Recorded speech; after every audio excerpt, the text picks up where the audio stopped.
Ration দুর্নীতি কাণ্ডে জেলায় হানা ইডির দলের শুক্রবার সকালেই পশ্চিম মেদিনীপুরের দাঁতন 2 নম্বর ব্লকের বেলদা থানার অন্তর্গত ধনেশ্বরপুর এলাকার চাল ব্যবসায়ী স্বদেশ কান্তি বেরার বাড়িতে হানা দেয় ইডির আধিকারিকরা। 5 সদস্যের একটি দল এদিন সকাল 11:30টা নাগাদ ব্যবসায়ীর বাড়িতে ঢোকে। ইডি আধিকারিকদের জেরার মুখে পড়তে হয় চাল ব্যবসায়ী স্বদেশ কান্তি বেরাকে। টানা প্রায় 5 ঘন্টা চলে জিজ্ঞাসাবাদ। পরিবার জানাচ্ছে রেশন দুর্নীতি সংক্রান্ত বিষয়ে এই হানা। শুধু স্বদেশ নন, তার বাবা সুবলকেও ইডি জিজ্ঞাসাবাদের মুখে পড়তে হয়। এদিন মূলত চাল ব্যবসায়ী স্বদেশের বয়ান রেকর্ড, ব্যাংকের লেনদেন ও ব্যবসা সংক্রান্ত খুঁটিনাটি জানার চেষ্টা করেন ইডি আধিকারিকরা। সেই সব খতিয়ে দেখেন তারা। তবে কিছু গরমিল পেয়েছেন কিনা তা জানা যায়নি। জানা গেছে বর্ধমান সহ একাধিক চাল মিল থেকে চাল কিনে ব্যবসা করতেন স্বদেশ। এর সঙ্গে রেশন দুর্নীতি যুক্ত কিনা তা খতিয়ে দেখেন আধিকারিকরা।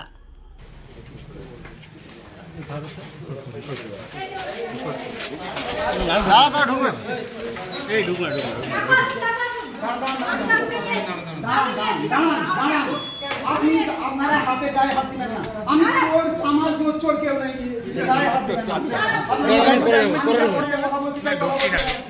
মানুষের জীবন সম্পর্কে যেখানে কথা বলা দরকার আছে সেখানে জীবন সম্পর্কে কথা বলুন। একটা মানুষের জীবন চলে গেছে, কোথায় গেছেন আপনারা? আইএসএফ আপনারা চুপচাপ শুনবেন, কোনো কথা বলবেন না। আপনি শুনতে পাচ্ছেন আমার বাংলা? আপনি বুঝতে পারেন বাংলা? ব্যাস, তাহলে চুপ। যিনি হিন্দি জানেন হিন্দি বলতে দেন। হ্যাঁ, আমি হিন্দি বলতে জানি না, বাংলা বলতে জানি। ঘর আমাদের ঘর, আমি গেটের বাইরে যাবো? হ্যাঁ, আমার কাকু হয়। আমার কাকু হয়।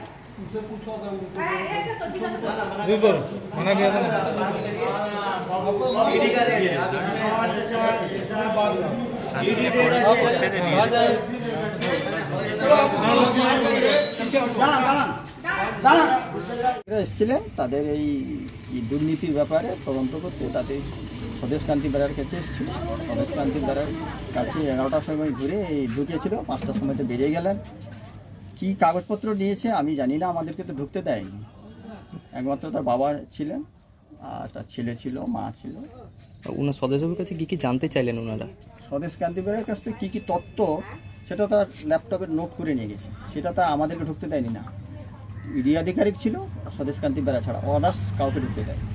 ওনাকে ব্যাংক ডিটেলস বা ব্যাংক ডিটেলস, কী কী লেনদেন হয়েছে, কোথায় কী করেছে সেইটুকু তথ্য নিয়ে গেছে। আর কিছু তেমন কিছু করতে পারবো না। দলিল বা অন্যান্য কাগজপত্র কি নিয়ে গেছে? কোথায় কোথায় ব্যবসা সংক্রান্ত, এটা অন্য কিছু তথ্য না, ব্যবসা সংক্রান্ত ব্যাপারেই জানতে চেয়েছে। তাই সেই তথ্যগুলো তো আর হয়তো তাকে যা প্রশ্ন করেছে সে তার উত্তর দিয়েছে, সেই উত্তর তো আমরা পাইনি, আমাদেরকে ঢুকতে দেয়নি। মানে চাল কোথায় কোথায় সাপ্লাই করতে, চাল সাপ্লাই করতে কি করে না আমরা তো সেটা বুঝতে না, আমরা তো ডিভাইডেড। কোনো ব্যক্তিগতভাবে কোনো রাজনৈতিক দলের সঙ্গে যুক্ত না, কোনো রাজনীতির নেই রং এখানে, কোনো রাজনীতির রং আমাদের এখানে নেই। যে এই রাজনীতি বলে তাকে চক্রান্ত করে ফাঁসিয়ে দিয়েছে সেটাও না। এই ব্যবসাটা কবে, চাল ব্যবসাটা আজকে ধরো এই 7-8 বছর আগে চাল ব্যবসাটা করতো স্বদেশ কান্তি বেরা। এখন কি করে? এখন তো বন্ধ করে শুরু করেছে কবে থেকে স্টার্ট আমরা কি করে বলবো, কত সাল থেকে স্টার্টিং আমরা কি করে বলবো। এখানে তো চাল কেনা হয় না। কোথায় কেনা চাল তো বর্ধমানে লোড করতো।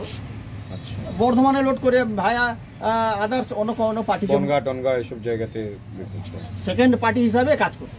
হয়তো আমি চাল বর্ধমানে কিনলাম, আমি আদার্স পার্টিকে দিয়ে দিলাম, অন্য পার্টিকে। এবারে অন্য পার্টি কোথায় মাল দিচ্ছে কি করছে সেটা তো আমাদের নয়। রেশনের চাল নিতেন না? রেশনের চাল না, বর্ধমানে মিলের চাল। বর্ধমান মিল থেকে লাখ চাল লোড হতো। কোনো রেশনিং দুর্নীতির কারণে এই ছেলে কোনোদিন করবে করেনিও এ পর্যন্ত। আমাদের এখানে কোনো রেশন চালের ব্যবসা নেই। শুধু বর্ধমান নাকি আরামবাগও আছে? আরামবাগও আছে, সেটা আমি জানি না। কোন মিলের সঙ্গে কাজ করে সেটা আমার মানে আমি জানি না। বাড়ির আর কাউকে কি কোনো জিজ্ঞাসাবাদ করেছে? না, কাউকে জিজ্ঞেস করে শুধু স্বদেশবাবু? ব্যবসাটা মূলত কার ছিল, স্বদেশবাবু নাকি তার বাবা? না, বাবার না, স্বদেশ করতো টুকটাক করে সংসার চালানোর জন্য। এটা কোনো আপনাদের বাড়ি ঘর দেখে না, আগে কি সুবলবাবু করতেন? না, সুবলবাবু করতো। আমরা তখন হাস্কিং চালের ব্যবসা হতো, মানে বাইরে গ্রামে গঞ্জে ধান পাঠিয়ে ভাগিয়ে এনে এখানে চাল বেচতো। সেটা সুবলবাবু করতেন? সেটা তো বাবা করতো, চালের ব্যবসা। সে চাল বন্ধ হয়ে গেল 2002-3 সাল থেকে বন্ধ হয়ে গেছে। সে চালে তার ব্যবসা এখন নেই।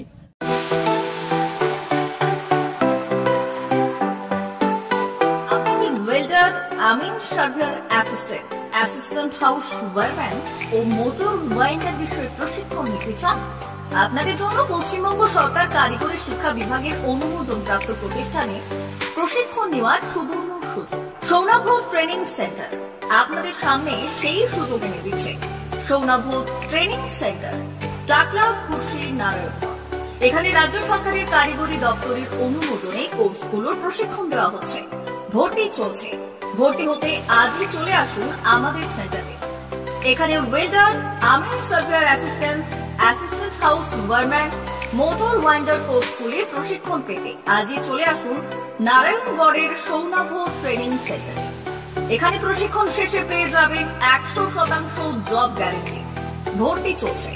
আমাদের প্রতিষ্ঠানের বিশেষত্বগুলি হলো স্বল্প ভর্তি ফিস, ফ্রি ওয়াইফাই ক্যাম্পাস, যাতায়াত ও সরকারি ভর্তুকির সুব্যবস্থা আছে। এছাড়াও পাবেন এসসি, এসটি, ওবিসি এবং সংখ্যালঘু ছাত্রছাত্রীদের জন্য স্কলারশিপের ব্যবস্থা। তবে আর দেরি কেন? আজই ভর্তি হতে চলে আসুন রাজ্য সরকার অনুমোদিত সৌনাভ ট্রেনিং সেন্টারে। ট্রেনিং শেষে পেয়ে যাবেন জব গ্যারেন্টি। আমাদের ঠিকানা টাকলা, খুরশি, নারায়ণগঞ্জ।